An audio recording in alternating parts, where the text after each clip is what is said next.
नमस्कार भाई सभी को, कैसे हैं आप सब लोग। उम्मीद है कि सभी एकदम अच्छे होंगे। देखिए गाइज, आज से अपन एनटीपीसी सीबीटी 1 के जो पेपर हुए थे अपने ग्रेजुएट लेवल के 47 शिफ्ट में हुए थे, उनका सॉल्यूशन अपन करेंगे। इससे पहले मैंने आपको एनटीपीसी सीबीटी 2 का जो एग्जाम हुआ था 2 शिफ्ट में, उसका सॉल्यूशन करवा दिया है। तो जिन बच्चों को ये देखना है सॉल्यूशन, वो मेरे चैनल पे जाके देख सकते हैं। ठीक है, आज से मैं स्टार्ट करूंगी सीबीटी 1 के पेपर। और अभी मैं आपको करवा रही हूँ 5 जून को जो शिफ्ट 1 का पेपर हुआ था आपका, उसका सॉल्यूशन अपन करेंगे। ठीक है, तो वीडियो अच्छा लगे तो वीडियो को लाइक करें, चैनल को सब्सक्राइब करें और ज़्यादा से ज़्यादा शेयर करें। ठीक है, तो स्टार्ट करते हैं। देखिए आज की क्लास को। आज का पहला क्वेश्चन देखिए। पहला क्वेश्चन है, निम्नलिखित का सरलीकृत मान ज्ञात कीजिए। आपको बताना है 127 माइनस 7 इंटू कोष्टक में 17 प्लस 6 प्लस 93। देखिए बोर्ड मास के नियम से पहले आपका ब्रैकेट 16 होगा। 17 प्लस 6 कितना हो जाएगा आपका 23। ठीक है, कितना हो जाएगा 23।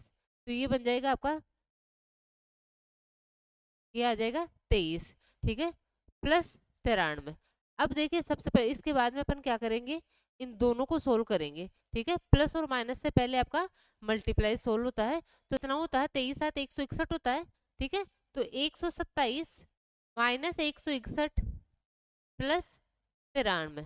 ठीक है, ये इन दोनों को जोड़ लेते हैं तो देखिए कितना आ जाएगा, 7 3 10, हासिल में एक चला जाएगा, 10 और 2 12, तो ये आ जाएगा 220। इसमें से माइनस करना है 161 को, तो देखिए करते हैं कितना आ जाएगा, लास्ट में आ जाएगा 9। ठीक है, और 9 वैसे भी अपने एक ही ऑप्शन में है तो यही हो जाएगा। और आगे करते हैं तो 11 में से 6 जाता है तो आपका 5, 59 इस क्वेश्चन का आंसर हो जाएगा। ठीक है, देखिए नेक्स्ट क्वेश्चन। क्वेश्चन 2 है, सलील का वेतन पहले 15% घटाया गया और बाद में 10% बढ़ा दिया गया। उसका अंतिम वेतन उसके शुरुआती वेतन की तुलना में कितने प्रतिशत कम था। देखिए इसको क्या करना है अपन को, सबसे पहले तो ये देख लेते हैं भाई, इसको तो सक्सेसिव इंक्रीज और डिक्रीज वाले फॉर्मूले से कर लेते हैं, एबी वाले फॉर्मूले से।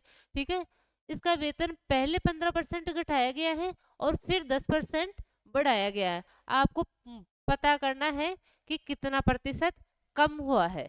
ठीक है, तो देखिए कैसे करेंगे, एबी वाले फॉर्मूले से करते हैं। कैसे करते हैं, एबी वाला फॉर्मूला क्या होता है, ए प्लस बी प्लस ए इंटू बी बटे 100। कम हो रहा है तो क्या हो जाएगा आपका, माइनस आ जाएगा, और ज्यादा हो रहा है तो आपका क्या हो जाएगा, प्लस हो जाएगा। अब देखिए सबसे पहले 15% घटाया गया है, मतलब ए की वैल्यू ले लो आप कितनी, -15। फिर 10% बढ़ाया जा रहा है, मतलब बी कितना आ जाएगा, +10। अब देखिए यहाँ पे -10 और 10 आप प्लस का वो -15 और 10 आपका इंटू होगा तो माइनस बाहर आएगा। तो यहाँ पे आ जाएगा आपका -15 इंटू 10/100। इसको सोल्व कर लेते हैं अपन। तो देखिए कितना हो जाएगा आपका, 0 से 0 कैंसिल हो जाएगा, ये आ जाएगा आपका कितना 1.5। तो देखिए 15 में आप 1.5 को जोड़ेंगे भाई, ये माइनस का ये और ये भी माइनस का, तो ये 10 का भाग देंगे तो यहाँ पे 1.5 आ जाएगा। 15 में अपन ऐड करते हैं तो 16.5 इसका आ जाएगा माइनस का, और ये प्लस का क्या है 10 है। ठीक है, माइनस के 16.5 में से प्लस का 10 अपन घटाते हैं तो कितना आ जाएगा, माइनस का 6.5। मतलब 6.5% की क्या हो रही है, कमी हो रही है। ठीक है, तो यही अपना आंसर हो जाएगा, 6.5% की कमी हो जाएगी। ऑप्शन बी अपना एकदम सही हो जाएगा। ठीक है, देखिए नेक्स्ट क्वेश्चन। क्वेश्चन 3 है, पहली 14 पूर्ण संख्याओं का औसत ज्ञात कीजिए। देखिए भाई होल नंबर का पूछा है और अपन को पता होना चाहिए कि होल नंबर आपके कहाँ से चालू होते हैं, जीरो से चालू होते हैं। ठीक है, होल नंबर कहाँ से चालू होते हैं, जीरो से चालू होते हैं। तो पहली 14 पूर्ण संख्या आप लोगे तो जीरो से कहाँ तक लोगे, 13 तक लोगे। भाई 13 तक हो जाएगी आपकी पहली 13 पूर्ण संख्या ही। ठीक है, पहली 14 पूर्ण संख्या कहाँ तक हो जाएगी, 13 तक हो जाएगी। पूर्ण संख्याओं में आपका जीरो भी शामिल होता है। ठीक है, तो कैसे करते हैं भाई, जब डिफरेंस आपका सेम होता है तो एवरेज कैसे निकालते हैं, प्रथम पद प्लस अंतिम पद बाई 2 करते हैं। तो प्रथम पद यहाँ पे कितना है 0, और अंतिम पद कितना है आपका 13/2। मतलब 13 में अपन को 2 का भाग देना है तो कितना आ जाएगा 6.5। इस क्वेश्चन का आंसर आ जाएगा, क्या आ जाएगा, एवरेज 6.5 आ जाएगा। ऑप्शन बी अपना एकदम सही हो जाएगा। ठीक है, क्वेश्चन 4 है, राहुल की आयु उसके पुत्री की आयु से 3 गुना है। अब से 8 वर्ष बाद उसकी आयु उसके पुत्री की आयु के 2 गुने से 5 वर्ष अधिक होगी। राहुल की वर्तमान आयु ज्ञात कीजिए। देखिए क्वेश्चन क्या बोल रहा है कि जो राहुल है उसकी आयु उसकी पुत्री की आयु से 3 गुना है। मैं पुत्री की आयु मान लेती हूँ x, ठीक है, पुत्री की आयु है x, तो राहुल की आयु कितनी हो जाएगी, पुत्री की आयु का 3 गुना मतलब 3x, ठीक है।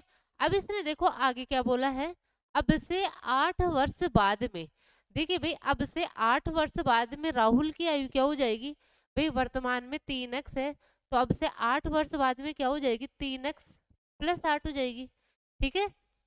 तो इसने बोला उसकी आयु उसकी पुत्री की आयु के 2 गुने से 5 वर्ष अधिक होगी। जो इसकी आयु है वो किसके बराबर हो जाएगी, पुत्री की आयु के 2 गुने से। पुत्री की वर्तमान आयु है x, तो पुत्री की 8 वर्ष बाद में आयु क्या हो जाएगी, x प्लस 8, इसके 2 गुने से 5 वर्ष अधिक है, तो 5 वर्ष अधिक है तो मतलब प्लस का 5 कर दो, ठीक है। अच्छे से समझना है क्वेश्चन को। इसने बोला है राहुल की आयु उसकी पुत्री की आयु का 3 गुना है, मैंने पुत्री की आयु x मान ली तो राहुल की 3x हो गई, ठीक है। आगे बोला है 8 वर्ष बाद में, भाई वर्तमान में राहुल यदि 3x वर्ष का है तो 8 वर्ष बाद में कितना हो जाएगा, 8 और जुड़ जाएगा, ठीक है। और ऐसे पुत्री की आयु भी 8 वर्ष बाद में क्या हो जाएगी, x में 8 जोड़ दोगे।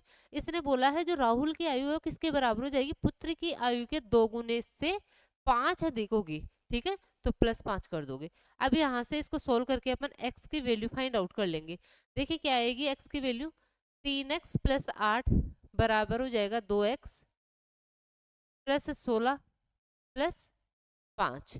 सोल्व करते हैं, 2x इधर आ जाएगा तो ये x, ठीक है, 16 5 21, 21 में से आपका जाता है कितना 8, तो कितना बच जाएगा आपका 13 बच जाएगा क्या, 21 में से 8 जाता है तो 13 बच जाएगा, ठीक है। इसने बोला है राहुल की वर्तमान आयु, राहुल की वर्तमान आयु क्या है 3x, मतलब 3 इंटू 13 कितना हो जाएगा, 13 3 39 वर्ष आपका क्या हो जाएगा, इसका आंसर आ जाएगा राहुल की आयु हो जाएगी 39 वर्ष। ऑप्शन ए अपना एकदम सही हो जाएगा, ठीक है। देखिए नेक्स्ट क्वेश्चन, क्वेश्चन 5 है, एक बिस्तर का अंकित मूल्य रुपए 517 है जो क्रय मूल्य से 30% अधिक है। यदि लाभ प्रतिशत 2% है तो छूट प्रतिशत 2 दशमलव स्थानों तक पूर्णांकित ज्ञात कीजिए। देखिए भाई जब भी आपके पास में अंकित मूल्य, क्रय मूल्य, लाभ और छूट आ जाता है तो इसका मैंने सीधा सीधा आपको बता रखा है कि जब भी इन चारों में 3 की वैल्यू आपको देख के चौथा आपसे पूछ रहा है तो आप ऐसे इस क्वेश्चन को कैसे करोगे। यहाँ पे देखिए अपन 517 का यूज नहीं करेंगे क्योंकि इसने बोला है, भाई मैंने आपको बता रखा है कि क्रय मूल्य और अंकित मूल्य का जो रेशियो होता है वो किसके बराबर होता है, 100 माइनस छूट बटे 100 प्लस लाभ के बराबर होता है, ठीक है। तो इन चारों में ये रिलेशन आपको याद होना चाहिए। यदि ये आपको पता है तो ऐसे क्वेश्चन को आप बहुत इजीली सॉल्व कर सकते हो। देखिए इसने बोला है क्रय मूल्य से 30% अंक अधिक है, क्या अंकित मूल्य 30% अधिक है, मतलब 30% की फ्रैक्शन 3/10, मतलब यदि क्रय मूल्य 10 है तो अंकित मूल्य 3 अधिक है 13 है, तो क्रय मूल्य यदि 10 है तो अंकित मूल्य 13 है। और इसने आगे अपन से छूट पूछी है तो यहाँ पे डी रहने दो। और प्रॉफिट अपन को क्या दे रखा है, 2% का लाभ होता है, तो पी की जगह यदि 2 रखते हो तो कितना आ जाएगा आपका 102 आ जाएगा, ठीक है। अब देखिए इसको सोल्व करते हैं अपन, तो ये इधर जाएगा तो कितना हो जाएगा 1020 हो जाएगा, और ये हो जाएगा आपका 1300 माइनस 13d, ठीक है। ये माइनस का 13d इधर आएगा तो प्लस का 13d बन जाएगा, और इधर कितना हो जाएगा आपका 1300 में से आप 1020 को घटाते हैं तो आपका 280 आ जाएगा, क्या कितना आ जाएगा 280 आपका आ जाएगा, ठीक है।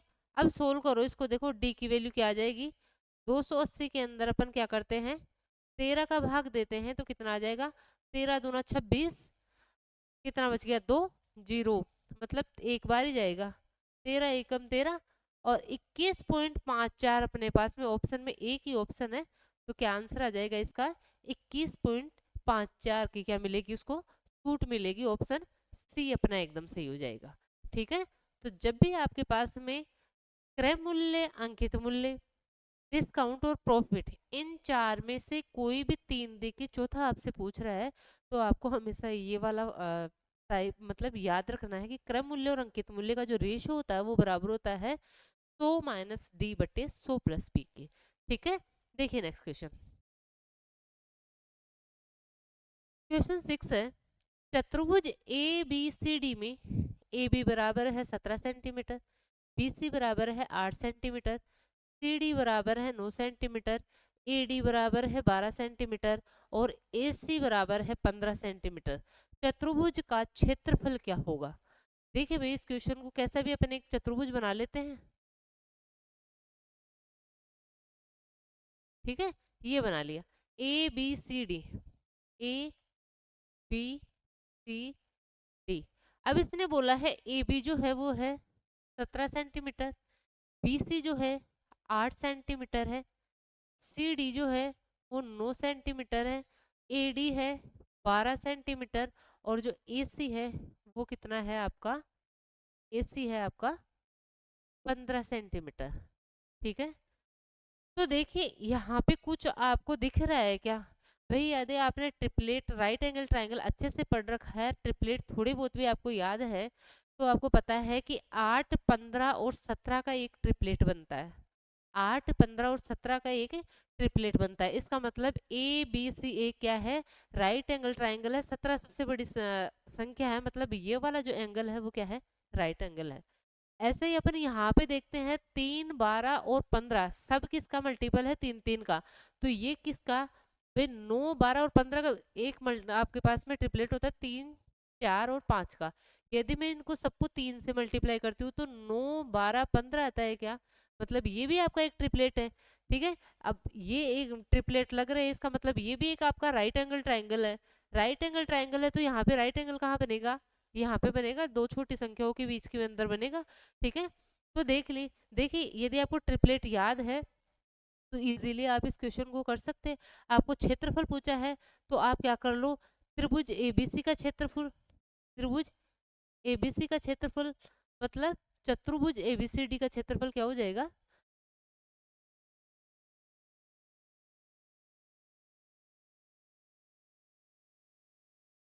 चतुर्भुज एबीसीडी का क्षेत्रफल किसके बराबर हो जाएगा भाई, त्रिभुज एबीसी का क्षेत्रफल। ठीक है, प्लस त्रिभुज ए सी डी का क्षेत्रफल के, त्रिभुज ए सी डी के क्षेत्रफल के। ठीक है, तो त्रिभुज एबीसी का क्षेत्रफल वही राइट एंगल ट्राइंगल का क्षेत्रफल कैसे निकालते हैं, 1/2 आधार इंटू ऊंचाई। ठीक है, तो 1/2 आधार कितना है यहाँ पे, आधार क्या होता है, छोटी वाली संख्या लेते हैं आधार और ऊंचाई, ये तो क्या हो जाता है, कर्ण हो जाता है, तो 8 इंटू 15 हो जाएगा, 8 इंटू 15। ठीक है, प्लस त्रिभुज एसीडी, त्रिभुज एसीडी में कौन कौन से लेंगे आधार और ऊंचाई, 9 और 12 को। ठीक है, तो ये हो जाएगा 1/2 इंटू 9 इंटू 12। इसको सोल्व कर लेते हैं, देखो 2 से काटेंगे 4 बार, 15 4 होता है 60। ठीक है, और ये कितना हो जाएगा, 2 6 12, 9 6 54। ठीक है, कितना आंसर आ जाएगा अपना यहाँ से, 6 5 11, 114 सेंटीमीटर स्क्वायर क्या आ जाएगा, उस चतुर्भुज का क्षेत्रफल आ जाएगा। ठीक है, तो आपको ट्रिपलेट कम से कम, आपको मैं हर वीडियो में आपको बोलती हूँ ट्रिपलेट कम से कम 100 तक की जो संख्या होती है वहां तक की तो आपको ट्रिपलेट याद होनी चाहिए। ठीक है, देखिए नेक्स्ट क्वेश्चन,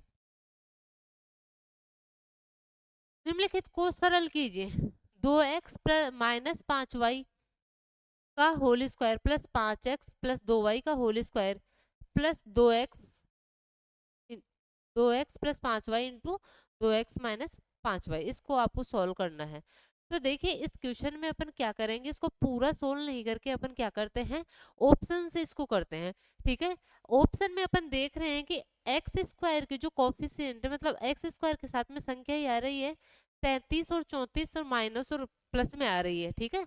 प्लस का 33 माइनस का 33 और प्लस का 34 माइनस का 34। तो सबसे पहले देखते हैं कि प्लस का 33 आएगा, मतलब चारों में से कौन सा आएगा। तो सबसे पहले अपन एक्स स्क्वायर का कॉफिशिएंट देखेंगे। देखिए यहाँ पे जो एक्स स्क्वायर आएगा वो कितना आएगा, 4x स्क्वायर आएगा, और प्लस का ही आएगा, भी स्क्वायर कर रहे हो तो। ऐसे यहाँ पे कितना आ जाएगा, 5 का स्क्वायर 25x स्क्वायर। और यहाँ पे देखिए a plus B into A minus B करते हैं तो इसको क्या लिख सकते हैं, 4x स्क्वायर माइनस 5 वो 25y स्क्वायर। ठीक है, कैसे करते हैं, a plus B into A minus B क्या करते हैं, A square minus B square करते हैं। तो उसके अकॉर्डिंग इन दोनों की वैल्यू क्या आ जाएगी अपने पास में, ये आ जाएगी। ठीक है, तो यहाँ से अपने पास में आ रहा है 4x स्क्वायर। तो देखिए कितना हो जाएगा, 25 और आपका 8 33 हो जाएगा, 33x स्क्वायर। मतलब एक्स स्क्वायर तो आपका आएगा प्लस का 33, और प्लस का 33 आपके पास एक ही ऑप्शन में है, डी ऑप्शन में। तो आप देखो ऐसे इस क्वेश्चन को एलिमिनेशन मेथड से करते हो आप, मतलब ऑप्शन को एलिमिनेट करके, तो ज़्यादा इजीली और जल्दी सॉल्व कर लोगे। वैसे आप इसको खोल के करोगे, ए प्लस बी वाला फॉर्मूला, ए माइनस बी वाला फॉर्मूला खोल के करोगे, थोड़ा सा आपके लिए लेंदी रहने वाला है। ठीक है, देखिए नेक्स्ट क्वेश्चन। देखिए भाई ये क्वेश्चन आपके पास में एग्जाम में थोड़ा सा इसमें मिस्टेक आई थी। मिस्टेक क्या है, इसके ऑप्शन जो थे वो मैच नहीं हो रहे थे। ठीक है, क्योंकि जब इसको अपन देखो करते हैं सोल्व, तो इसको सोल्व करेंगे, क्या है अपने पास में, रूट क्यूब रूट ऑफ 5832 बटे में fourth root root of 10,000 into है 5/24 इंटू 78। तो देखिए इसको 16 अपन जब करते हैं, तो देखिए आपको याद हो तो 5832 आपका किसका क्यूब होता है, 18 का। ठीक है, तो ये 18 का क्यूब है। नीचे आप 10,000 का फोर्थ रूट लेते हैं तो नीचे क्या आ जाएगा आपका, 10 आ जाएगा। ठीक है, इंटू 5/24 इंटू 78। ठीक है, तो इसको जब अपन सोल्व करते हैं तो देखिए 5 से काटते हैं दो बार, 2 से ये 9 बार। ठीक है, 3 से काटेंगे 3 बार, और ये 3 से 8 बार। फिर 2 से और काट लेते, ये 4 बार कट जाएगा, और 2 से ये कितनी बार कट जाएगा, 39 बार कट जाएगा। अब देखिए इसमें अब जब करते हैं आगे कट ही नहीं रहा, मतलब पॉइंटों में इसका आंसर आएगा। ठीक है, और पॉइंटों में भी कितना आएगा ये भी कर लेते हैं अपन, 9 3 27 7 हासिल में 2 3 3 9 और 2 11। ठीक है, 117 आ गया, और ये 4 का भाग देते हैं, 4 5 4 दूना 8, 3 बच गया, और 33, 4 8 32, 4 नाम 36, मतलब 29 पॉइंट कुछ आएगा। ठीक है, तो देखिए कहीं पे इसका अप्रोक्स भी नहीं है। ठीक है भाई, अप्रोक्स में भी आपको नहीं दे रखा कि 29 या 28, कहीं पे दे रखा आपको 29 या 30। ठीक है, तो इस क्वेश्चन में ऑप्शन गलत आए थे, इसका आंसर अलग आएगा। ठीक है, एग्जाम में एज इट इज यही ऑप्शन आए थे, इसलिए इस क्वेश्चन में मतलब बोनस मिला होगा। ठीक है, देखिए नेक्स्ट क्वेश्चन। क्वेश्चन 9 है, किरण अपनी आय का 45% खर्च करती है, यदि वह रुपए 66,000 बचाती है तो उसकी आय कितनी है। भाई देखिए क्या है इसमें, किरण अपनी आय का 45% खर्च करती है, और उसकी बचत अपन को दे रखी है कि वो कितना बचा रही है, 66,000 बचा रही है। ठीक है, तो किरण उसके अपनी आय का 45% यदि खर्च करती है, तो अपनी आय का उसने बचाया कितना परसेंट है, 55% बचाया। ठीक है भाई, 45% उसने खर्च कर दिया तो 55% वो बचा रही है, मतलब 66,000 की जो वैल्यू है वो 55। ठीक है, इनटू अपन से पूछा उसकी आय, तो 100 मानते भाई, परसेंट में अपन 100 मानते, तो 100 से इसको इंटू कर दो। 11 से काटते हैं 5 बार, 11 से काटते हैं 6 बार, तो ये आ जाएगा आपका 6,000। आगे इसको काट लो, 5 से काटते हैं तो 12 2 जीरो आ जाएगा। ठीक है, करो इसको सोल्व, कितना हो जाएगा आपका, कितने जीरो लग जाएंगे। ठीक है, तो ये हो जाएगा आपका 1,20,000 उसकी क्या हो जाएगी, आय हो जाएगी। ठीक है, कौन सा ऑप्शन, ऑप्शन सी अपना एकदम से हो जाएगा, बिल्कुल इजी क्वेश्चन था। देखिए क्वेश्चन नंबर 10, एक आदमी को 7 घंटे में 519 किलोमीटर की दूरी तय करनी है, यदि वह इस दूरी का 2/3 भाग, देखिए यहाँ पे 5/7 समय में तय करता है, तो शेष समय में शेष दूरी तय करने के लिए उसकी चाल कितनी होनी चाहिए। देखिए भाई इसने क्या बोला है कि एक आदमी है 7 घंटे में 519 किलोमीटर की दूरी तय करता है, ठीक है। अब वह इस दूरी का 2/3 भाग, भाई 519 का यदि अपन 2/3 निकालते हैं तो कितना आ जाएगा, 2/3 निकालेंगे तो देखो कितना आ जाएगा, 3 एकम 3, 3 7 21, 3 3 9, ठीक है। कितना, 3 दूना 6, 7 दूना 14, और ये कितना आ जाएगा, 346 किलोमीटर। 346 किलोमीटर है ना, वो करता है इसके 5/7 समय में। मतलब 7 घंटे का यदि आप 5/7 निकालते हैं तो आपके पास में आएगा 5 घंटे, ठीक है। मतलब उसने 346 किलोमीटर तो 5 घंटे में तय करा है, ठीक है। शेष दूरी उसके पास में कितनी बच गई, भाई यहाँ पे 1/3 निकालेंगे, मतलब 173 किलोमीटर उसके पास में शेष दूरी बच गई, ठीक है। शेष समय अब उसके पास में कितना बचा, 2 घंटे उसके पास में शेष समय बचा है, ठीक है। और 173 किलोमीटर जाना उसको 2 घंटे में, तो किस चाल से जाएगा भाई, चाल क्या हो जाएगी, दूरी बटे समय। तो 173 में अपन 2 का भाग लगा लेते हैं, देखिए कितना हो जाएगा, ये आ जाएगा 2 8 16, और 2 6 12, और कितना, 2 5 10, 86.5 किलोमीटर पर घंटे की क्या हो जाएगी, उसकी स्पीड हो जाएगी, ठीक है। तो कौन सा ऑप्शन, ऑप्शन सी अपना एकदम सही हो जाएगा।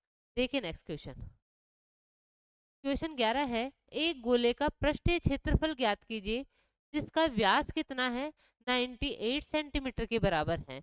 गोले का पृष्ठीय क्षेत्रफल अपन से पूछा है, तो भाई गोले का पृष्ठीय क्षेत्रफल का सूत्र क्या होता है अपना, 4 पाई r² होता है, ठीक है। यहाँ पे देखिए अपन 4 × पाई की वैल्यू 22/7 रखेंगे। अब देखिए व्यास अपन को 98 दे रखा है, तो व्यास क्या होता है आपका, त्रिज्या का 2 गुना होता है। तो त्रिज्या क्या हो जाएगी आपकी, व्यास की आधी। 98 का जब अपन आधा करते हैं तो कितना हो जाएगा, 49। तो इसको कर लो 49, और स्क्वायर है तो 2 बार लिख देते हैं, 49 49। सोल्व करो, देखो कितना हो जाएगा, 7 से ये कट जाएगा 7 बार, ठीक है। अब देखो 4 दूना 8, और 8 7 56, ठीक है। तो इसको मैं कैलकुलेट करती हूँ, 11 से सबसे लास्ट में करेंगे, 4 दूना 8, 8 7 56, और 56 को 49 से इंटू कर लेते हैं।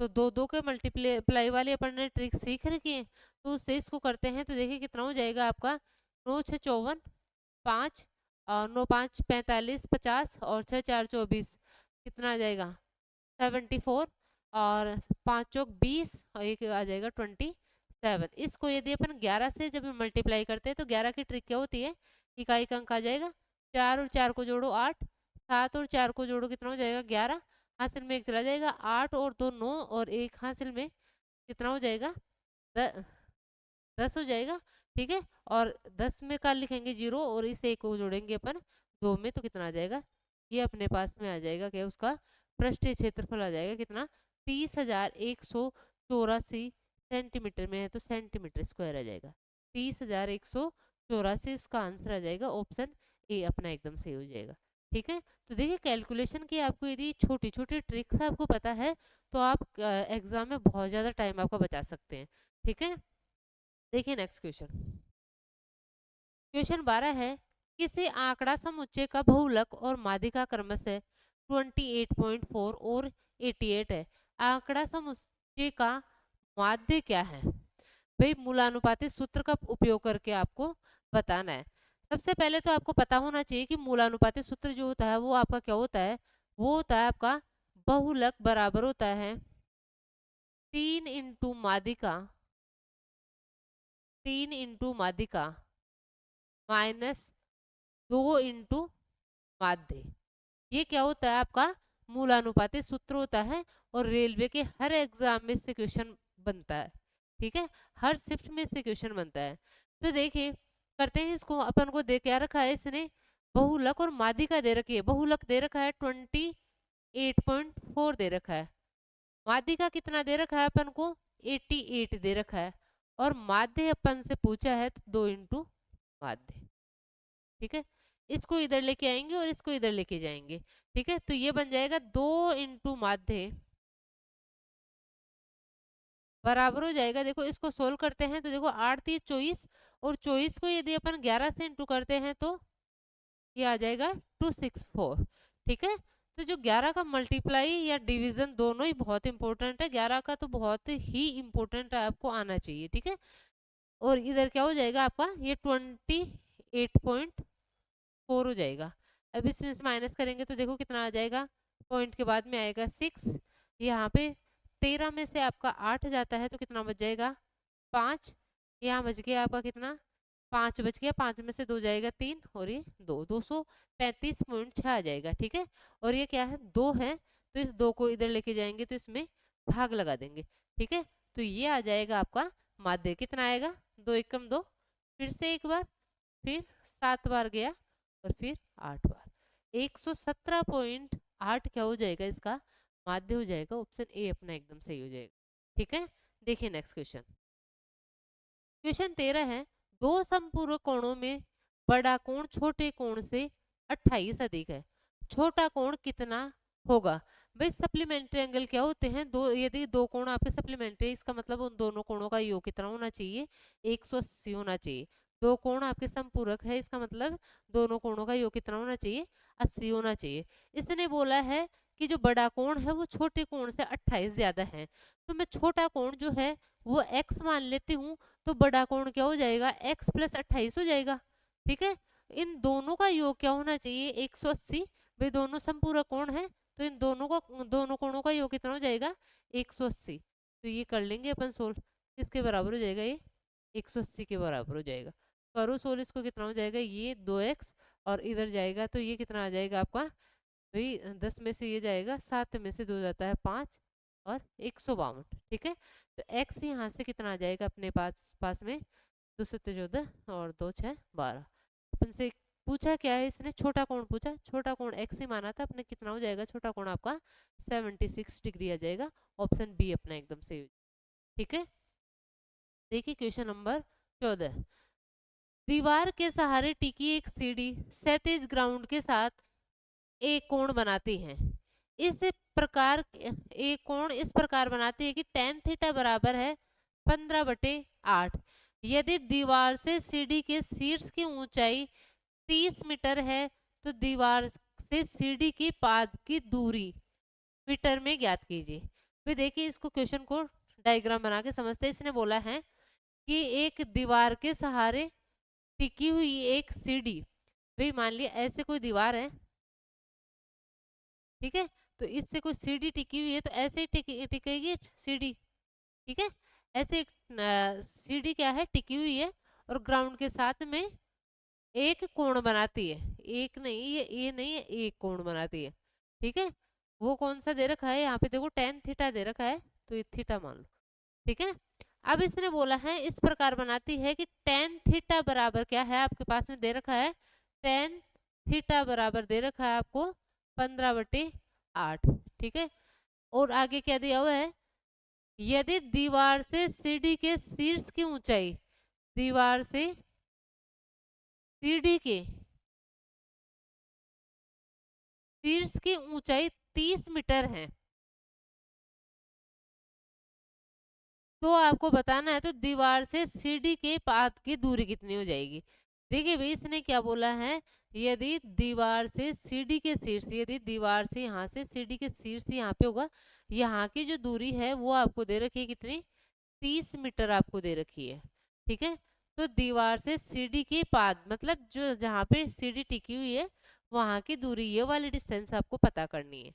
ठीक है, तो सबसे पहले देखिए tan थीटा आपको दे रखा है 15/8। तो सबसे पहले आपको पता होना चाहिए कि tan थीटा जो होता है वो आपका होता है लंब बटे आधार होता है, मतलब ये आपका लंब है और ये आपका आधार है।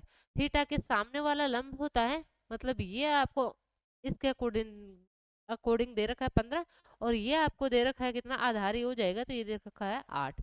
अब देखिए इस 15 की वैल्यू अपन को ऑलरेडी दी हुई है कितनी, 30, मतलब 30/15। 30 किसकी वैल्यू है, 15 की। ठीक है, और अपन को पता किसकी करनी है, 8 की पता करनी है, तो इंटू कर लो 8 से। ठीक है, सोल्व करते हैं, 8 दूना वो 15 दूना 30, और 8 दूना 16 क्या आ जाएगा, 16 मीटर क्या आ जाएगी, यहाँ से यहाँ तक की डिस्टेंस आ जाएगी। ठीक है, तो कौन सा ऑप्शन, ऑप्शन ए अपना एकदम सही हो जाएगा। देखिए नेक्स्ट क्वेश्चन,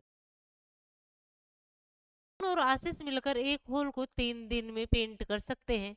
वरुण अकेले इसे 7 दिन में पेंट कर सकता है। आशीष अकेले ऐसे 4 होल को कितने दिन में पेंट कर सकता है?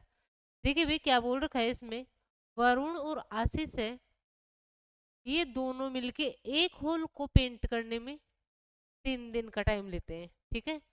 जबकि जो वरुण है वो अकेले से कितने दिन में, 7 दिन में पेंट कर सकता है, ठीक है। तो देखिए यहाँ से अपन क्या क्या करते हैं, इनका एलसीएम लेके टोटल वर्क निकालते हैं। क्या हो जाएगा एलसीएम, 21। वरुण और आशीष की एफिशिएंसी निकालेंगे, 21 में 3 का भाग दोगे 7 बार।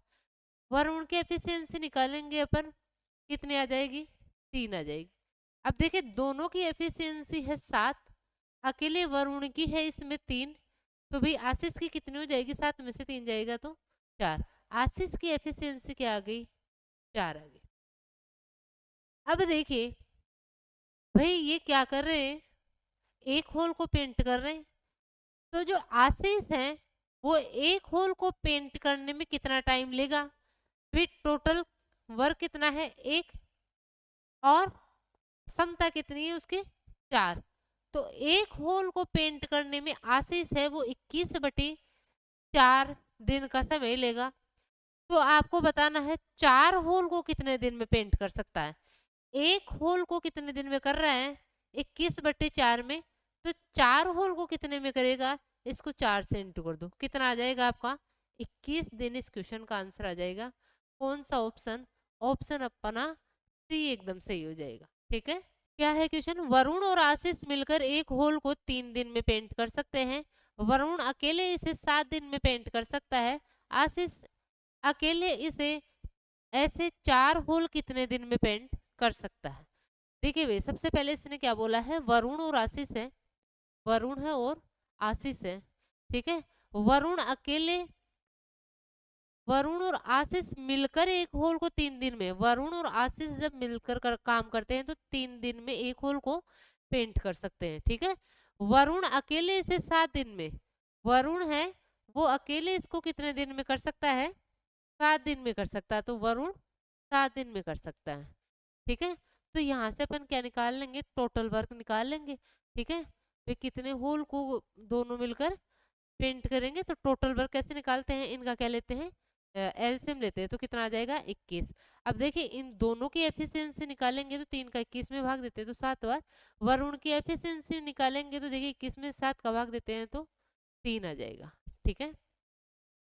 अब यहाँ से क्या है, यहाँ से अपने पास में आएगी किसकी, आशीष की क्या आ जाएगी, आशीष का पूछा है ना, तो आशीष की एफिशिएंसी आ जाएगी भाई, दोनों के साथ है तो अकेले उसकी वरुण की 3 है तो आशीष की कितनी आ जाएगी, 4 आ जाएगी। मतलब यदि वरुण एक दिन में 3 काम करता है तो आशीष एक दिन में 4 काम करता है, ठीक है, ये हो जाएगा। क्वेश्चन 16 है, एक डीलर ₹63,000 प्रति ड्रायर की दर से 2 ड्रायर बेचता है। एक पर उसे 5% का लाभ होता है और दूसरे पर उसे 30% की हानि होती है।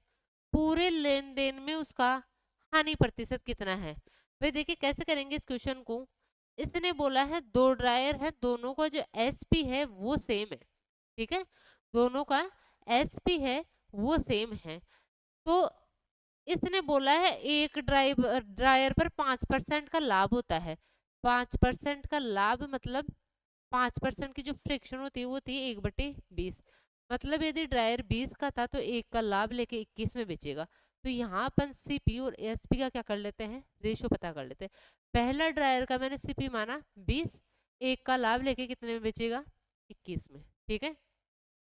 दूसरे ड्रायर पर 30% की हानि होती है, 30% की हानि होती है मतलब हानि हो रही है, मतलब माइनस में आएगा 3/10, मतलब ड्रायर यदि 10 का है तो 3 की हानि लेके कितने में बेचोगे उसको, 7 में उसको बेचोगे, ठीक है।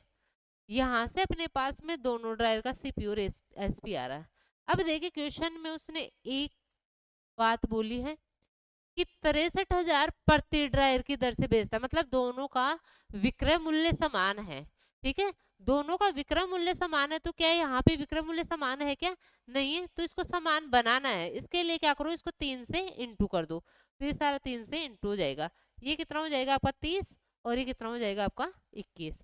अब इसने बोला है पूरे लेन देन में उसका हानि प्रतिशत कितना है।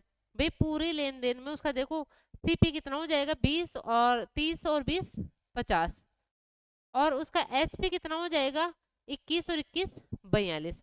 मतलब दोनों ड्रायर उसने खरीदे 50 के थे, बेचे 42 के हैं। तो बताइए भाई कितने का उसको हानि हो रही है, कितने की हो रही है 8 की। किस पे हो रही है 50 पे हो रही है, तो क्या करेंगे 100 कर देंगे, तो अपने पास में हानि परसेंट आ जाएगा। देखो 50 से काटते हैं 2 बार कट जाएगा, कितना हो जाएगा आपके पास में 16% की क्या हो जाएगी उसको हानि हो जाएगी। ठीक है, कितने परसेंट की हानि होगी 16% की उसको हानि होगी। तो ऑप्शन बी अपना एकदम सही हो जाएगा। ठीक है, देखिए नेक्स्ट क्वेश्चन। क्वेश्चन 17 है, यदि द्विघात समीकरण 2x² प्लस kx प्लस 8 बराबर 0 है और 3x² प्लस 4x प्लस 12 बराबर 0 है, के दोनों मूल सार्व हैं, तो k का मान ज्ञात कीजिए। भाई इसने मूल सार्व है, इसका मतलब क्या है, दोनों के जो मूल है वो बराबर है। ठीक है, अब देखिए अपन को पता है कि जब भी अपने पास में ऐसे इक्वेशन दी हुई होती है ax² प्लस bx प्लस सी बराबर 0, तब जो मूलों का जो योग होता है वो कितना होता है अल्फा प्लस बीटा बराबर होता है -b/a। ठीक है, ये होता है। तो दोनों के मूल सार्व हैं, तो दोनों के मूलों का जो योग है वो क्या करना है अपन को बराबर करना है। ठीक है, तो यहाँ से देखिए इसके मूलों का योग कितना आ जाएगा माइनस का k/2, ये बराबर हो जाएगा इसके मूलों के योग के, इसका कितना हो जाएगा माइनस का 4/3 हो जाएगा। ठीक है, माइनस से माइनस कैंसिल हो जाएगा, और इसको सोल्व करेंगे तो कितना हो जाएगा आपका ना के कितना आ जाएगा 4 दूना 8/3 के की वैल्यू आ जाएगी। ठीक है, तो बिल्कुल इजी क्वेश्चन था, ऑप्शन सी अपना एकदम सही हो जाएगा। देखिए नेक्स्ट क्वेश्चन। क्वेश्चन 18 है, प्रेक्षण 76 83 30 11 81 52 18 34 84 35 और 27 की माध्यिका ज्ञात करें। देखिए भाई माध्यिका क्या होती है आपकी, माध्यिका होती है आपकी यदि आपके पास में नंबर ऑफ संख्याएं क्या है ओड है विषम है, तो क्या करोगे सबसे मध्य वाला जो आपका नंबर होगा वही आपकी माध्यिका हो जाएगी। लेकिन नंबर ऑफ संख्या आपके पास इवन है, सम संख्याएं हैं, तो क्या हो जाएगा बीच वाली दो संख्याओं को जोड़ के क्या कर दो आप 2 का भाग लगा दो। तो सबसे पहले अपन देखते हैं कि संख्याएं अपने पास में ओड है या फिर, और हाँ माध्यिका कैसे पता करते हैं, माध्यिका के लिए अपन इनको असेंडिंग ऑर्डर में आरोही क्रम में लिखते हैं सभी संख्याओं को, और सब संख्याओं को आरोही क्रम में लिखने के बाद में यदि बीच ओड संख्या है तो बीच वाली संख्या माध्यिका हो जाएगी, और यदि इवन संख्या है तो बीच वाले दोनों को जोड़ के फिर आप 2 का भाग लगा दो। तो सबसे पहले देखो कितनी संख्या है आपके पास में 1 2 3 4 5 6 7 8 9 10 और 11, मतलब विषम संख्या है, इसका मतलब बिल्कुल मध्य में जो आपकी संख्या हो जाएगी वो क्या हो जाएगी आपकी माध्यिका हो जाएगी। तो देखिए 11 में 2 का भाग देते तो 5 तक तो पूरा पूरा चला जाएगा, मतलब छठी संख्या जो आपके पास में होगी आरोही क्रम में बढ़ते हुए क्रम में छठी संख्या जो आपके पास में होगी वो आपकी माध्यिका हो जाएगी। तो देखिए ऐसे नहीं कि अपन आरोही क्रम में पहले जचा रहे हैं इनको एग्जाम में, फिर बाद में देख रहे हैं कि छठा कौन सा है। सबसे पहले देखो भाई यहीं पे काट दो आप, देखो पहला सबसे छोटी संख्या 11, उसके बाद में दूसरी छोटी संख्या 18, इससे बड़ी कौन सी हो जाएगी 27, इससे जस्ट बड़ी कौन सी हो जाएगी 30, इससे जस्ट बड़ी हो जाएगी आपकी 34, कितनी हो गई 1 2 3 4 5, छठी संख्या होगी, तो छठी संख्या देखो 34 से जस्ट बड़ी कौन सी है 35 है, तो 35 ही क्या हो जाएगा इसका इसकी माध्यिका हो जाएगी। ऑप्शन ए अपना एकदम सही हो जाएगा। ठीक है, देखिए नेक्स्ट क्वेश्चन। क्वेश्चन 19 है 7.5 अनुपात में है 19.5 के, और ये समानुपात में है 16 अनुपात x के, तो x का मान ज्ञात कीजिए। भाई देखिए समानुपात होता है मतलब क्या होता है पहले दो संख्याओं का जो रेशियो होता है, ठीक है 7.5/19.5, ये बराबर हो जाएगा लास्ट वाली दोनों संख्याओं के अनुपात के, मतलब 16/x के बराबर हो जाएगा। ठीक है, तो यहाँ से x की वैल्यू फाइंड आउट कर लेंगे, पॉइंट से पॉइंट कैंसिल हो जाएगा आपका, 5 से काटो इसको, 5 से इसको काटते हैं तो 39 बार कट जाएगा, और 5 से ये कितनी बार कट जाएगा आपका 15 बार कटेगा क्या, ठीक है, 15 बार कट जाएगा। अब देखिए अब नहीं कट रहा है किसी से भी, तो इसको सोल्व करो भाई, कितना हो जाएगा देखो। x की वैल्यू करे कैसे निकालेंगे, 39 को 16 से इंटू करते हैं, ठीक है। तो देखिए कैसे करो, इसको सोल्व करते हैं। तो 16 नाम 144 हासिल में 14, और कितना हो जाएगा, 16 तीय 48, 48 और 14 कितना हो जाएगा आपका 62, 48 और 14 62। इसमें भाग देते हैं अपन किसका, 15 का। अब देखिए देते हैं भाग, 15 4 60, 2 बच गया, 15 एकम 15, 41 पॉइंट, भाई 41 के 2 है ऑप्शन, तो आगे और करना है अपन को। यहाँ पे कितना बच गया था अपने पास में, 24 था ना, तो एक बार चला गया, कितना बच गया 9, और आगे 15 6 90 होता, तो कितना आ जाएगा 41.6। इस क्वेश्चन का आंसर आ जाएगा ऑप्शन बी अपना एकदम सही होगा, ठीक है। देखिए नेक्स्ट क्वेश्चन, क्वेश्चन 20 है, एक धनराशि पर 16% वार्षिक ब्याज दर से 2 वर्ष का साधारण ब्याज और वार्षिक रूप से संयोजित चक्रवृद्धि ब्याज का अंतर रुपए कितना है 797 है, तो वह धनराशि निकटतम पूर्णांक तक पूर्णांकित ज्ञात कीजिए। भाई 2 वर्ष के साधारण ब्याज और चक्रवृद्धि ब्याज के बीच का जो फॉर्मूला होता है वो आपको पता होना चाहिए। क्या होता है, जो साधारण ब्याज और चक्रवृद्धि ब्याज होता है उसका अंतर का फॉर्मूला होता है धनराशि इंटू आर बटे 100 का स्क्वायर, ठीक है। धनराशि इंटू आर बटे 100 का स्क्वायर होता है, ठीक है। तो देखिए वैल्यूज जो दे रखी है अपन को वो पुट करेंगे। अंतर दे रखा है 797 इक्वल्स टू धनराशि पता करनी है, आर दे रखा है 16, 16 का स्क्वायर मतलब 16 इंटू 16, और नीचे क्या आ जाएगा आपका 100 का स्क्वायर 100 इंटू 100।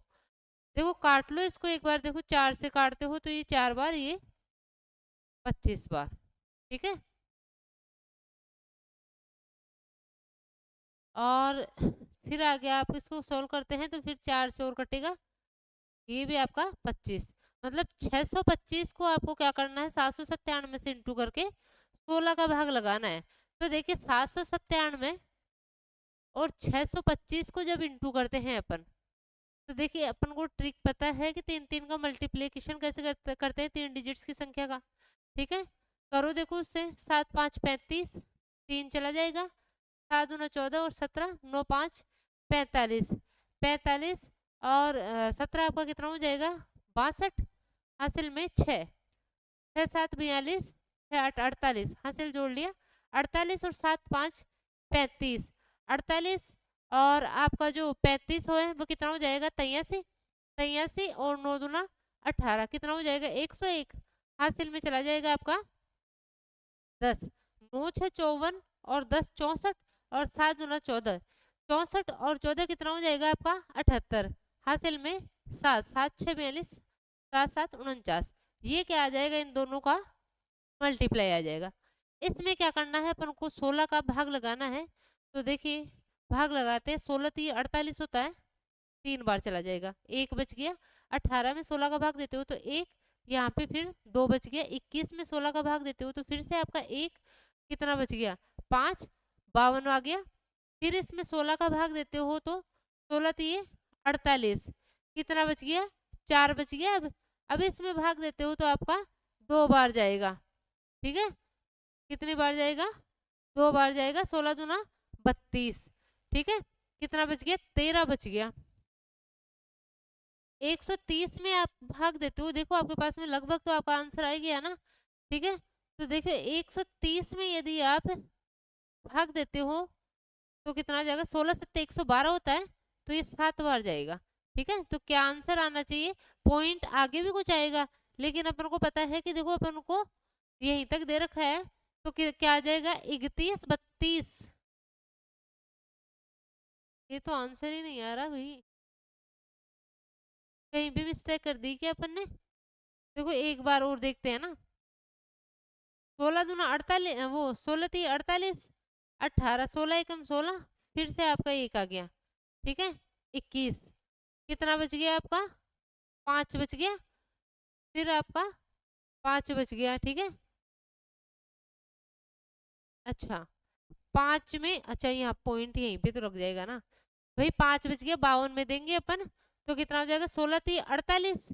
फिर आपका कितना बच गया, 52 था, 4 बच गया, 45 में देते हैं तो 16 दूना 32, मतलब पॉइंट यहीं पे लग जाएगा, ठीक है। पॉइंट यहीं पे लग जाएगा। कितना आ जाएगा आपका, 31 31 13 2, 31 13 2। पॉइंट के बाद में भी कुछ आएगा, देखो 7 नहीं आएगा, ठीक है।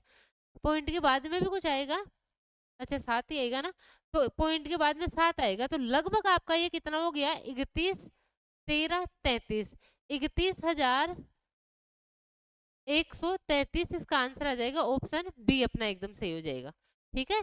देखिए नेक्स्ट क्वेश्चन, यदि दो संख्याओं का अनुपात 5:3 है तथा उनके लेसेप एलसीएम तथा मैसेप एचसीएफ का गुणनफल 135 है, तो लेसेप तथा मैसेप के व्युत्क्रमों का योगफल कितना होगा।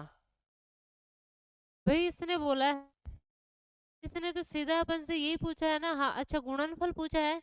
देखिए मैं दो संख्याएं मानती हूँ आपकी, मैंने मान लिया पहली संख्या है 5x और दूसरी संख्या है आपकी 3x, ठीक है। तो एलसीएम एचसीएफ में देखो आपको एक फॉर्मूला होता है कि दो संख्याओं का जो गुणनफल होता है वो उनके एलसीएम और एचसीएफ के गुणनफल के बराबर होता है, ठीक है। यहाँ पे एलसीएम और एचसीएफ का गुणनफल दे रखा है, दोनों संख्याओं का गुणनफल कितना हो जाएगा, 5 दिए 15x²।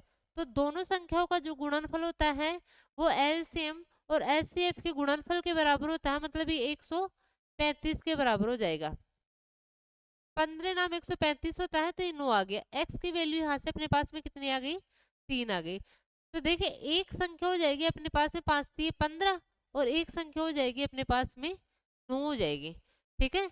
अब देखिए अपन को पता है भाई 15 और 9 का जो एलसीएम होगा वो कितना हो, वो एलसीएम तो कितना हो जाएगा 45, एलसीएम हो जाएगा आपका 45। और एचसीएफ कितना हो जाएगा भाई, एचसीएफ देखो दोनों में कौन सी कॉमन संख्या का बड़ी से बड़ी कॉमन संख्या का भाग जाना चाहिए, 3 का जाएगा। तो एचसीएफ कितना हो जाएगा आपका, ये आ जाएगा 3, ठीक है। तो एलसीएम कितना आया 45 और एचसीएफ कितना आया आपका 3। देखिए दोनों को गुणनफल आपका 135 ही आएगा, ठीक है। अपन से पूछा है एलसीएम और एचसीएफ के व्युत्क्रमों का योगफल, तो एलसीएम का व्युत्क्रम करेंगे मतलब उल्टा करेंगे तो 1/45, और एचसीएफ का व्युत्क्रम करेंगे तो 1/3। ले लो एलसीएम कितना आ जाएगा 45, तो ऊपर 1 और यहाँ पे कितना आ जाएगा 15 आ जाएगा। तो 16/45 क्या आ जाएगा, इस क्वेश्चन का आंसर आ जाएगा 16/45, ऑप्शन डी अपना एकदम सही हो जाएगा, ठीक है। देखिए क्वेश्चन नंबर 22, दो समपूरक कोणों में से बड़ा कोण छोटे कोण से 50 अधिक है, छोटा कोण कितना है। भाई सेम क्वेश्चन अभी पहले भी आया था, बस यहाँ पे 50 की जगह शायद 25 था। तो फिर से मैं छोटे कोण को मानती हूँ x, बड़ा कोण हो जाएगा 50 अधिक है तो x + 50, समपूरक मतलब दोनों का जो योग है वो कितना आना चाहिए 180, ठीक है। समपूरक का मतलब दोनों का योग 180 आना चाहिए। तो यहाँ से देखो 2x कितना आ जाएगा आपका 130, और x की वैल्यू यहाँ से कितनी आ जाएगी 2 6 12 2 5 10, 65 डिग्री की आ जाएगा, छोटा कोण आ जाएगा, x की वैल्यू आ जाएगी, ठीक है। तो 65 डिग्री इसका एकदम सही आंसर हो जाएगा।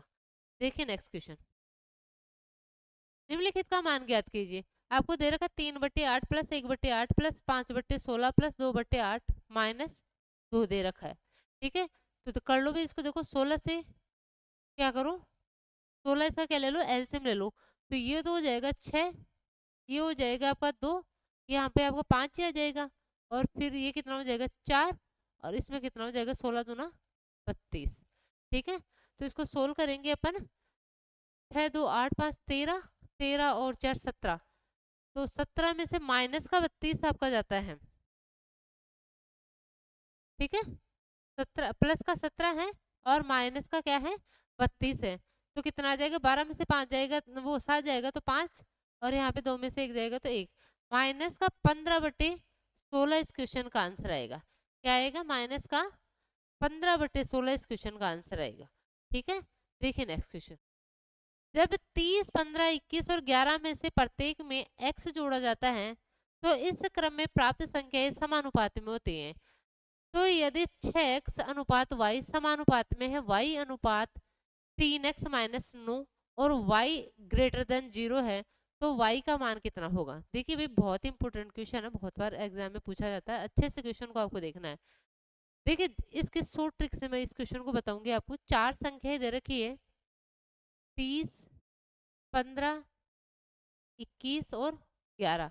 इनमें यदि आप x जोड़ देते हो, x कोई वैल्यू मतलब कोई मान आप जोड़ देते हो तो चारों समानुपाती में हो जाती है। ठीक है, तो इस x की वैल्यू अपन शॉर्ट ट्रिक से कैसे फाइंड आउट करते हैं वो देखो। आप क्या करो, इन दोनों का डिफरेंस लो, पहली दो संख्याओं का डिफरेंस लो कितना 15, और लास्ट वाली दो संख्याओं का डिफरेंस लो कितना 10 आ जाएगा। ठीक है, अब क्या करो, इस संख्या को इस पहली संख्या से इंटू करो और इस संख्या को इस तीसरी संख्या, इन तीनों में तीसरी जो संख्या है उससे इंटू करो। ठीक है, और फिर क्या कर दो आप, बड़े में से छोटे को घटा दो।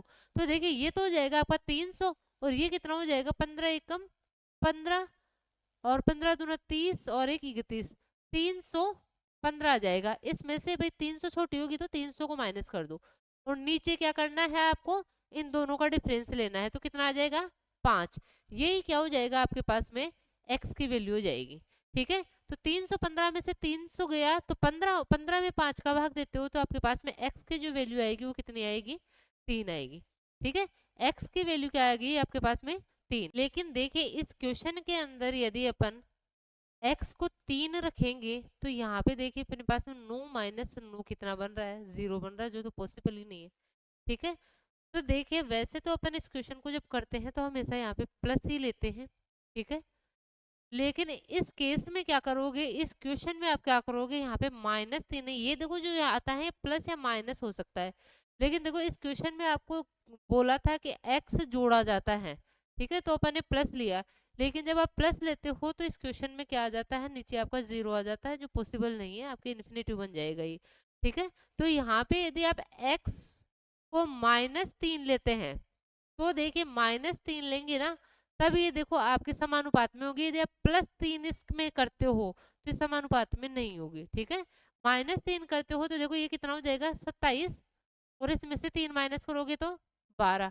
ऐसे 21 में से 3 माइनस करते हो तो 18, और 11 में से 3 माइनस करते हो तो आपका 8। जब इसको सोल्व करते हैं तो देखो ये क्या हो जाएगा आपका 3 से काटोगे तो 9 बार, और ये 3 से काटोगे 4 बार। इसको देखो 2 से काटो 9 बार और इसको 2 से काटो 4 बार, तो दोनों तरफ 9/4 9/4 आ रहा है ना, यही होता है आपका। ठीक है भाई, आप -3 कर रहे हो तब ये संख्या है आपस में समानुपात में है, +3 करते हो तो नहीं है। ठीक है, तो यहाँ पे बस इतना सा ध्यान देना था कि +3 नहीं लेना था आपको, -3 लेना था।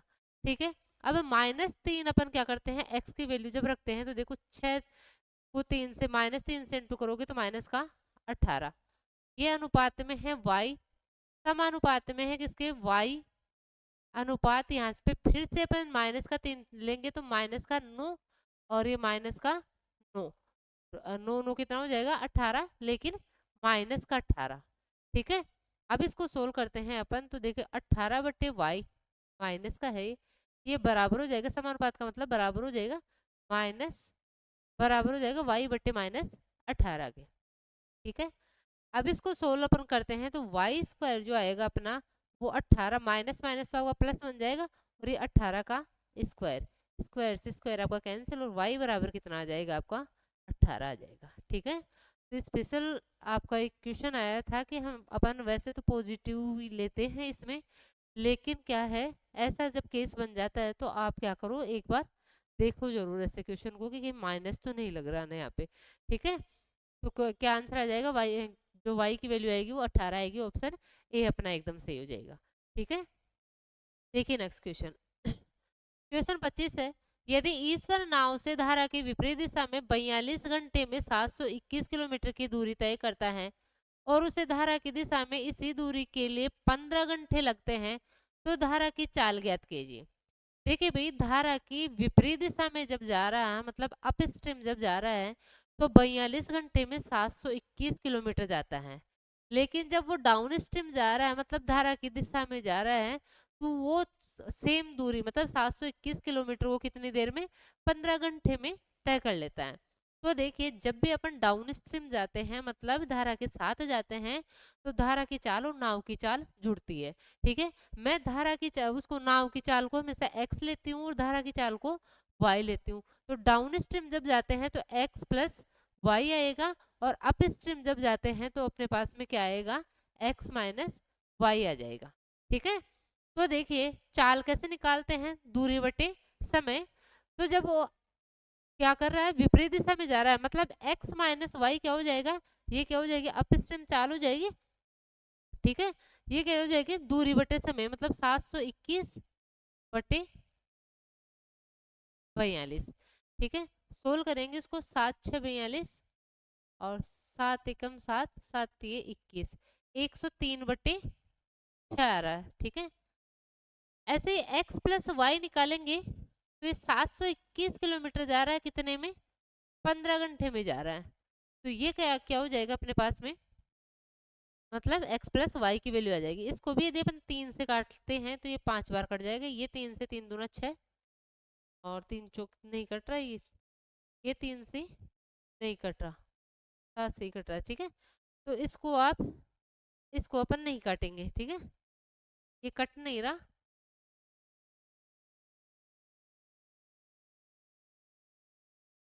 कट नहीं रहा, तो ये कितना था अपने पास में, 42।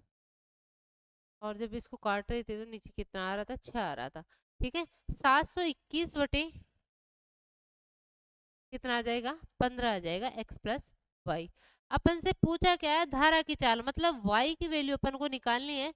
तो जब भी ऐसा आता है तो अपन y की वैल्यू, भाई a प्लस बी और a माइनस बी आता है तो b क्या में क्या करते हैं, दोनों को घटा के माइनस करते हैं। तो देखिए y के घटा के बटे में 2 करते हैं, मतलब y जब निकालेंगे तो क्या है, 103 बटे 6 और 721 बटे 15, इन दोनों को माइनस करके 2 का भाग लगाना है। ठीक है, तो देखो सोल्व कर लो इसको, या तो देखो यहाँ पे भी आप क्या रहने दो, 721 ही रहने दो। ठीक है, 721 बटे 42 और 721 बटे 15, तो इन दोनों को घटाएंगे, 721 बटे 15 माइनस 721 बटे 42, इसमें अपन 2 का भाग लगाएंगे, मतलब मैं बाहर कर देती हूँ 1/2। ठीक है, 721 को अपन कॉमन ले लेते हैं। ठीक है, नीचे 2 है। अब देखिए इसका एलसीएम अपन क्या लेंगे, भाई 42 इंटू 15 ही हो जाएगा आपका, क्या हो जाएगा, 15 इंटू 42 ही हो जाएगा। और ऊपर क्या आ जाएगा आपका, 42 में से 15 माइनस होगा।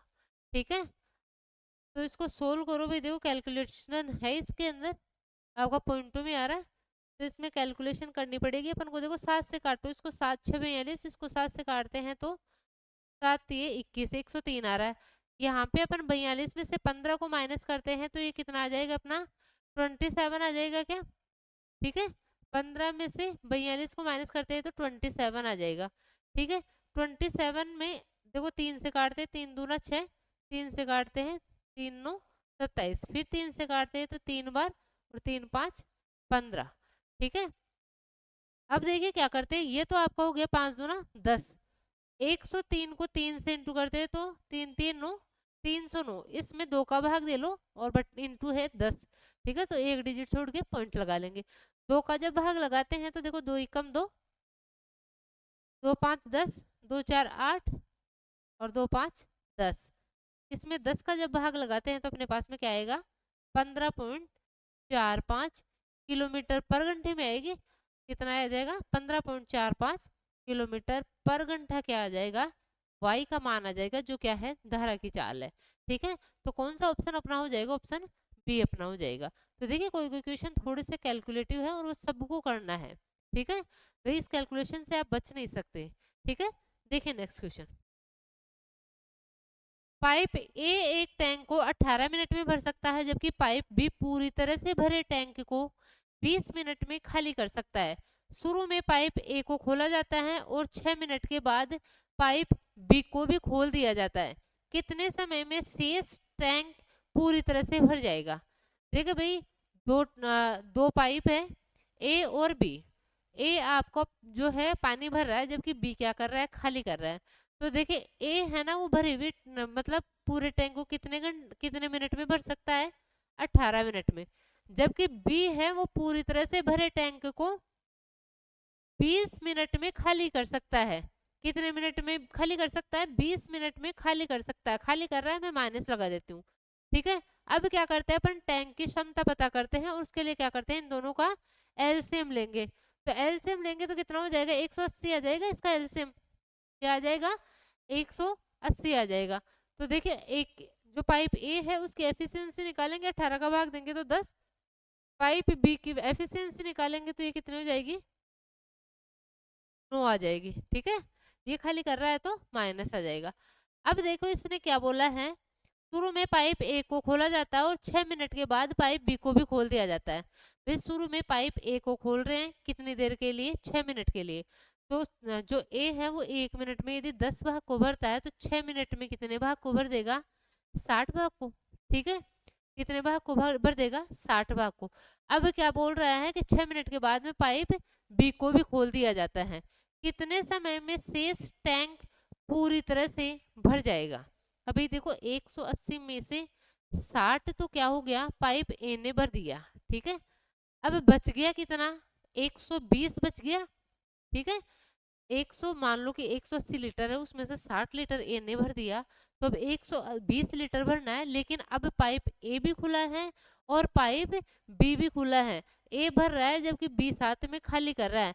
ए ये 10 भाग भरता है तो बी है वो 9 भाग को खाली कर देता है। तो 1 मिनट में केवल एक ही भाग भरा जा रहा है। तो 120 भाग को मतलब 120 लीटर को भरने में कितना समय लग जाएगा उसको, उन दोनों को 120 मिनट का समय लग जाएगा, ठीक है। तो आपको मिनट में बताना था कौन सा ऑप्शन, ऑप्शन डी अपना एकदम सही हो जाएगा, ठीक है। भाई एक दोनों यदि मिलकर 1 मिनट में कितना भाग भरेंगे, एक भाग या 1 लीटर, तो 120 लीटर कितनी देर में भरेंगे, 120 मिनट लग जाएंगे, ठीक है। देखिए नेक्स्ट क्वेश्चन, क्वेश्चन 27 है, विद्यार्थियों की एक परीक्षा दी, 12 विद्यार्थियों का औसत स्कोर 60 है। अच्छा सॉरी, एक कक्षा के 30 विद्यार्थियों ने एक परीक्षा दी, 12 विद्यार्थियों का औसत स्कोर 60 है और बाकी विद्यार्थियों का स्कोर कितना है, 62 है।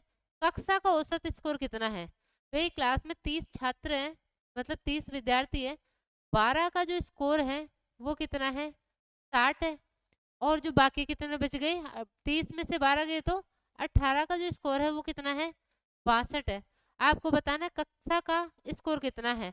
इसको अपन डेविएशन से करते हैं, तो देखो इसको पहले अपन रेशियो में कन्वर्ट कर लेंगे, 6 दूना 12 और 6 तिये 18, ठीक है।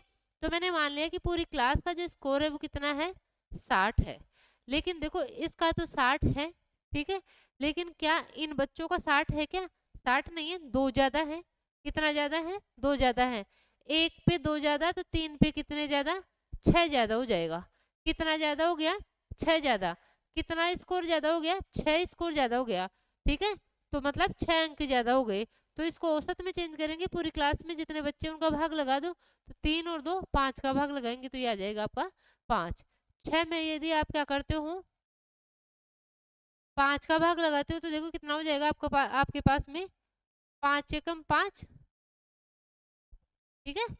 और आगे कितना आ जाएगा, 5 दूना 10, मतलब 1.2 ज्यादा आएगा। 60 में आप 1.2 को जोड़ते हो तो कितना आएगा, 61.2 के आ जाएगा। पूरी क्लास का एवरेज आ जाएगा। ऑप्शन बी अपना एकदम सही हो जाएगा, ठीक है। देखिए नेक्स्ट क्वेश्चन, 28 नंबर क्वेश्चन है, यदि x और 338 के बीच मध्यानुपात 260 है तो x का मान कितना होगा। भाई दो संख्याओं का जब अपन मध्यानुपात निकालते हैं तो वो क्या होता है, भाई मध्यानुपात a इंटू बी होता है, ठीक है। ये कितना दे रखा है, यहाँ पे 260 दे रखा है। एक संख्या दे रखी है अपन को, मान लिए a आपको दे रखा है x और b आपको दे रखा है 338, ठीक है। ये बराबर हो जाएगा 260 के। x के वैल्यू फाइंड आउट करने, दोनों तरफ क्या कर दो आप, स्क्वायर कर दूं, ठीक है। तो देखिए x इंटू 338 बराबर 260 इंटू 260, ऐसे लिख लो इसको, ठीक है। अब इसको सोल्व करो, देखो पॉइंट में नहीं आ रहा, इसका मतलब ये कटेगी पूरी पूरी संख्या, ठीक है। तो आप 13 से काट लो, 13 दूना 26 और 13 6 78, ठीक है। और यहाँ पे 13 दूना 26 ये आ जाएगा। फिर ये 26 से काटोगे तो ये 10 बार कट जाएगा। क्या आ जाएगी, x की वैल्यू आपके पास में 200 आ जाएगी। ठीक है, तो दो संख्याओं का मध्य अनुपात क्या होता है, उन दोनों संख्याओं को इंटू करके उनका रूट ले लो। ठीक है, देखिए नेक्स्ट क्वेश्चन। वह अवधि वर्षों में ज्ञात कीजिए जिसमें रुपए 1200 की धनराशि 4% वार्षिक साधारण ब्याज की दर से 2280 हो जाती है। भाई क्या है, धनराशि दे रखी है 1200 और 4% की दर से वो धनराशि कितने समय में, समय आपको पता करना है, 2280 हो जाती है। ठीक है, मतलब 1200 से 2280 हो रही है, मतलब 1080 बढ़ रही है। 1080 बढ़ रही है मतलब आपको क्या मिला है, ब्याज मिला है 1080। तो अपन को साधारण ब्याज का फॉर्मूला पता है कि ऐसा इक्वल टू क्या होता है, PRT/100। साधारण ब्याज बराबर मूलधन इंटू दर इंटू समय बटे 100। इसमें पुट कर दो और सीधा सीधा कर लो। भाई ऐसा ही कितना मिल गया अपन को, 1080। मूलधन कितना दे रखा है, 1200। आर की वैल्यू है अपने पास में 4 और टी अपन को निकालना है, बटे में है 100। 2 जीरो से 2 जीरो कैंसिल हो जाएगा और ये कितना हो जाएगा, किससे काटोगे, 12 नाम 108 होता है ना। ठीक है, तो ये आ जाएगा 90। ठीक है, सोल्व करो, 2 से काटते हुए 2 बार, ये आ गया आपका 45। और 45 में यदि 2 का भाग देते हो तो आपके पास में क्या आएगा, 22.5 वर्ष आपके पास में क्या आ जाएगा, टाइम आ जाएगा। ठीक है, तो 22.5 वर्ष इसका क्या आ जाएगा, सही आंसर होगा। ठीक है, देखिए भाई लास्ट क्वेश्चन इस शिफ्ट का। एक विक्रेता ने रुपए 1 में 7 नींबू खरीदे। 75% लाभ अर्जित करने के लिए उसे रुपए 1 में कितने नींबू बेचने होंगे। भाई देखो, जब भी ऐसा क्वेश्चन आता है तो आप इसको सीधा सीधा, फिक्स पैटर्न का क्वेश्चन होता है। आप क्या करोगे इस क्वेश्चन में, जो रुपए हैं उसको नीचे रखो। ठीक है, कितने नींबू खरीद रहा है, 7 नींबू खरीद रहा है, तो ये आ जाएगा आपका 7। अब इधर आ जाएगा आपका क्रम मूल्य कितना मानते हैं अपन, 100 मानते हैं, तो ये 100%। ठीक है, इसको इक्वल कर दो। इधर भी आपको कितना क्या करना है, रुपए नीचे रखना है। इधर भी आपको बताना है 1 रुपए में, तो ये 1 आ जाएगा। अब भाई कितने नींबू बेच रहा है, जो मतलब क्वांटिटी है वो अपने ऊपर लिखते हैं। तो मैंने मान लिया कि n नींबू बेच रहा है 1 रुपए में, और लाभ कितने का हो रहा है, 75% का लाभ हो रहा है। तो मतलब 100 की वस्तु पे 75% का लाभ हो रहा है, तो 175 में बेचेगा। तो इसका क्या कर लो, 175 निकाल लो। जब भी ऐसा क्वेश्चन आता है आपको सेम ऐसे ही करना है, रुपए को नीचे रखना है, क्वांटिटी को ऊपर रखना है। फिर आप देखो कि आपको क्या प्रॉफिट हो रहा है या लॉस हो रहा है। ठीक है, इधर आपको नहीं दे रखा भी प्रॉफिट लॉस, तो आपको इधर क्रय मूल्य क्या मानना है, 100%। ठीक है, अब इसको सोल्व कर लो। 175% करेंगे, परसेंट से परसेंट कैंसिल हो जाएगा। 25 से काटोगे 4 बार, 25 से इसको काटोगे आप कितना, 25 7 175, 7 से काटोगे 7, तो n की वैल्यू कितनी आ जाएगी, 4। 1 रुपए में कितने नींबू बेचेगा, 4 नींबू ही है ना, हाँ, 1 रुपए में 4 नींबू बेचेगा। ठीक है, तो इसके साथ में ही अपन ने जो 5 जून को आपका फर्स्ट शिफ्ट का पेपर हुआ था उसका सॉल्यूशन कर लिया। बहुत अच्छे से मैंने सॉल्व करवाया है। पूरे वीडियो को एंड तक देखना है, और वीडियो अच्छा लगे तो वीडियो को लाइक करें, चैनल को सब्सक्राइब करें और ज़्यादा से ज़्यादा शेयर करें। ठीक है, थैंक यू।